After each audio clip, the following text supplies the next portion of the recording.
Final shot of the episode lingers on the original body, the one pulled from the Mississippi, now stored in a cold case archive, name still unresolved.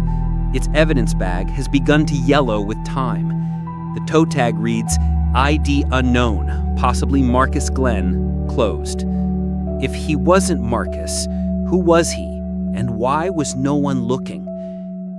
Misidentified.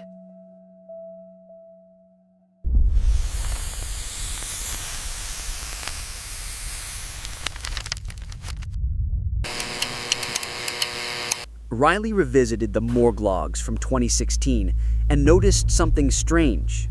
One entry was time-stamped before the body was recovered.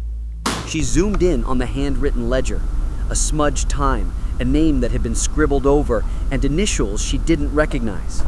When she traced the initials, they led to a temporary morgue assistant who vanished from employment records after 2 months. His listed emergency contact number belonged to a prepaid phone. Disconnected. This wasn't a clerical error, it was intentional obfuscation. She requested autopsy records from neighboring counties using professional contacts to bypass the usual red tape. Each report had different formatting, inconsistent terminology, and, alarmingly, identical phrasing in cause-of-death conclusions. The term non-specific blunt trauma with aquatic exposure appeared in 4 cases, 3 of them lacking external injury. One report even included a name misspelled in 2 different ways on the same page. It was as if the same template had been recycled to close cases faster. Riley contacted an ethics professor at a nearby law school who once studied autopsy inconsistencies. He confirmed a growing problem. Privatized forensic labs were incentivized to clear backlogs, not ensure accuracy. The professor warned her, once you start questioning body IDs, you're not just calling out errors, you're calling out entire systems. Riley felt both validated and trapped. Back at her home, Riley organized case files across her living room floor, each colored tab representing a possible misidentification. One file, labeled Unidentified Male 277, matched the general features of the body once assumed to be Marcus Glenn. That case was closed in 2014 with a no familial DNA available note. Yet it listed an address, a halfway house in Arkansas. She called the facility and learned no residents by that name had ever lived there. Someone had fabricated a connection. In the small town of Wessler, Missouri, a former funeral home director agreed to meet her anonymously. He described how after floods, unclaimed bodies were sometimes rerouted to other counties for storage without proper documentation. He'd seen vans marked State Transfer Unit drop off remains with no paperwork and no names. They didn't ask questions, he said, just wanted them logged, tagged, and forgotten. When she asked for names, he shook his head. People lose jobs for less. Riley drove to the levee where Marcus's real body was found, retracing the path flood debris might have taken. A maintenance worker remembered finding bones in a drainage tunnel days before the official discovery. That tunnel was never photographed, never documented in the case file. When she asked why, the worker shrugged. They told us not to mention it, said it'd complicate things. She marked the location on her map in red. At the State Forensics Board, Riley submitted a formal petition to reopen the Glenn autopsy under revised forensic standards. The board declined, citing insufficient justification and chain of custody integrity already certified. She responded with an appeal, including metadata logs and timeline inconsistencies. Days later, her professional license status was flagged for review, citing an unsubstantiated breach, a quiet warning delivered through official channels. An anonymous burner email arrived in her inbox. Subject line, "Stop digging or you'll end up in the river too." Attached was a screenshot of her recent travel receipts, bookings no one else should have had access to. The sender's address was traced to a public library IP in Baton Rouge, now wiped clean. Riley backed up her files to 3 separate hard drives and mailed one to a journalist friend. She labeled the drive, "In case I go silent." She visited Jalen Ford's mother, who still lived in the same apartment, now heavily padlocked, blinds always drawn. The woman hadn't spoken to reporters in years, but agreed to see Riley after hearing her name through legal circles. She recounted her son's arrest in quiet detail, her voice shaking. They already knew what they wanted him to be. Riley promised she was trying to prove otherwise, but the woman only replied, "Proving don't undo time."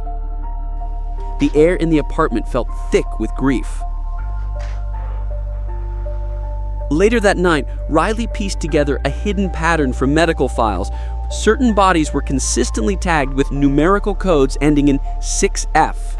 A quick database query showed those codes corresponded to off-site storage requests made through a third-party lab vendor. That vendor had since dissolved, its website gone, ownership documents redacted. Every file linked to 6F involved a closed case with expedited identifications. It was no longer just about Marcus, it was about a system engineered to disappear people. Riley tracked the 6F-coded bodies across 6 counties, noting that every case occurred near waterways or seasonal flood zones. In nearly all of them, death was ruled accidental despite evidence gaps or incomplete examinations. The pattern pointed to a workaround, a quiet, logistical way to empty morgues without facing press scrutiny. Bodies were rerouted, misnamed, repurposed for paperwork, and no one, it seemed, was keeping count. She called in a favor from a forensic imaging specialist who ran outdated fingerprint scans through national archives. The body, once tagged as Marcus Glenn, matched an open missing person case from Memphis, Deshaun Teller, last seen in 2015. The match had never been flagged because his file had been marked resolved by error. His mother had held a memorial without ever seeing the body. Riley realized Marcus's identity had been used to hide another boy's erasure. She printed 2 photos, Marcus and Deshaun. Different faces, similar builds, overlapping timelines. On her wall, she strung red thread between counties, morgues, and correctional facilities. Every connection fed into one untraceable node, a defunct forensic contractor with no official address. Her instinct screamed cover-up, but she needed proof that would hold in court. The deeper she looked, the less real the records became. At a conference on criminal justice reform, Riley presented anonymized data to a room of public defenders and policy analysts. A federal investigator approached her after the talk, quietly slipping her a card. He said, "You've stumbled onto something that's been in the shadows for a while. You sure you want to keep going?" She asked what he meant. He replied, "This isn't just forensic, it's carceral inventory." The term carceral inventory haunted her. She researched contracts between county jails and forensic providers, uncovering vague clauses about temporary remains reassignment, overflow solution units. But every phrase pointed toward one conclusion. Identities were being recycled, and wrongful convictions were being built on corpses no one had ever properly identified. She contacted an investigative reporter known for exposing medical fraud. They met at a truck stop, trading files over coffee while glancing at every stranger who entered.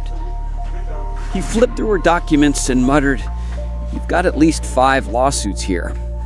Maybe more." She told him he didn't want lawsuits. She wanted the truth to make it to air.